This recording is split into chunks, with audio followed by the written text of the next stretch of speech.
It was a rainy Friday night when I met him for the first time. Kim Min-ho, a wealthy Korean businessman who swept me off my feet with his charm and opulent lifestyle. We met on a dating app, and he quickly showered me with expensive gifts, lavish dinners, and promises of a luxurious future together. Little did I know, however, that beneath his polished exterior laid a dark and sinister side. Our first few dates were nothing short of magical. He took me to the most exclusive restaurants, bought me designer clothes, and even flew me to exotic locations on his private jet. I was smitten by his generosity and thought I had finally found my Prince Charming.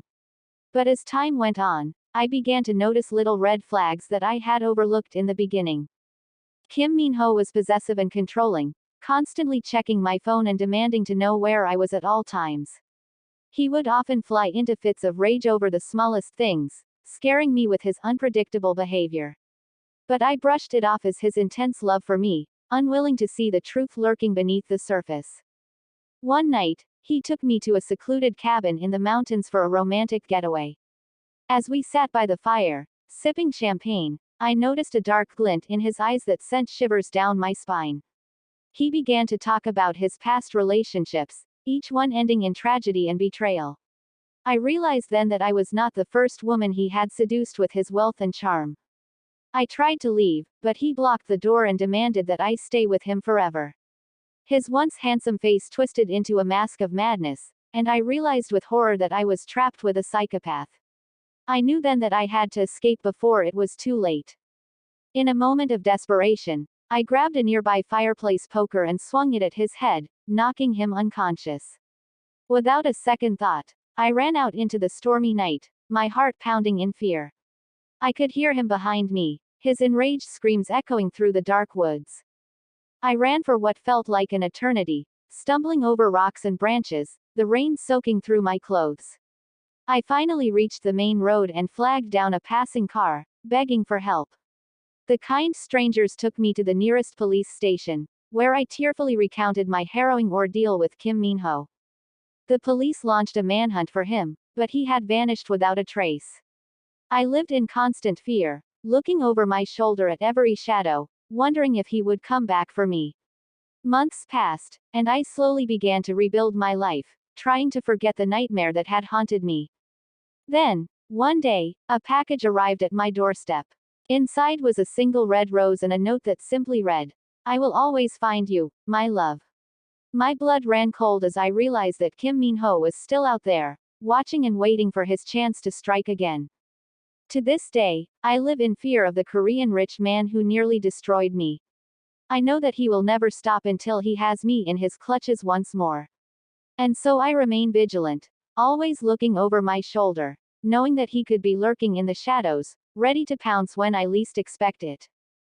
The vengeful obsession. The rain pounded against the windows, casting an ominous shadow over the dimly lit apartment. Sarah sat in the corner, her eyes fixed on the flickering screen of her laptop, her fingers typing furiously. The glow of the screen illuminated her face, revealing the haunted expression that had become a permanent fixture in her life.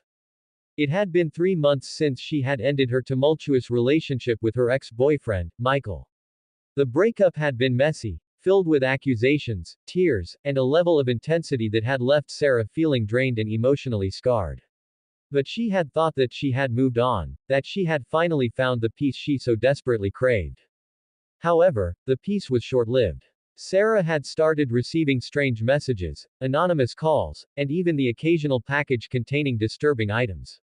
At first, she had brushed it off, convincing herself that it was all just a coincidence. But as the incidents continued to escalate, she couldn't ignore the growing sense of dread that had settled in the pit of her stomach. Tonight, she had discovered something that had sent her into a tailspin. Scrolling through her social media feeds, she had stumbled upon a series of posts that seemed to be chronicling her every move. The images were taken from various angles, capturing her going about her daily routine, from her morning jog to her evening trips to the grocery store. Sarah's heart raced as she realized the implications of what she had discovered. Someone was watching her, someone who knew her intimately and was intent on making her life a living hell. And deep down, she knew exactly who that someone was.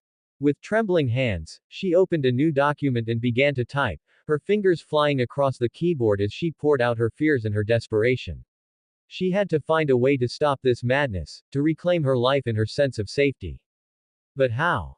As the night wore on, Sarah's mind raced with 1,000 different scenarios, each one more terrifying than the last. She knew that she couldn't go to the police, not yet, at least. They would likely dismiss her concerns as the paranoid ramblings of a jilted ex-lover, and she couldn't risk the chance of Michael finding out that she was onto him.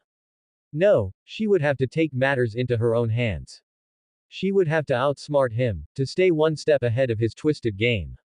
And she would have to do it without anyone else knowing, lest she risk putting her loved ones in danger as well. With a newfound determination, Sarah began to formulate a plan. She would start by documenting every single incident, every message, every suspicious activity. She would build a case, a solid foundation of evidence that would eventually lead her to the truth.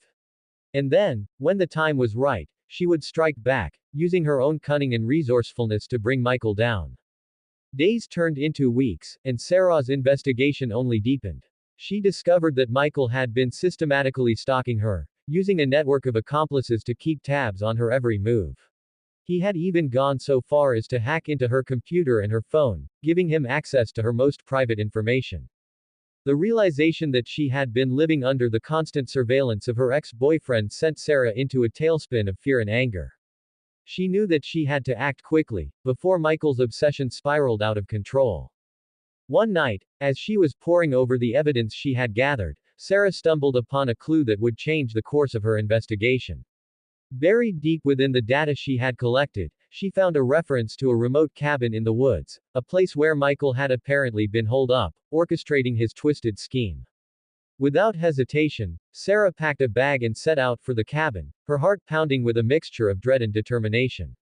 She knew that she was taking a huge risk, but she also knew that this was her only chance to put an end to Michael's reign of terror. As she approached the cabin, Sarah's senses were on high alert.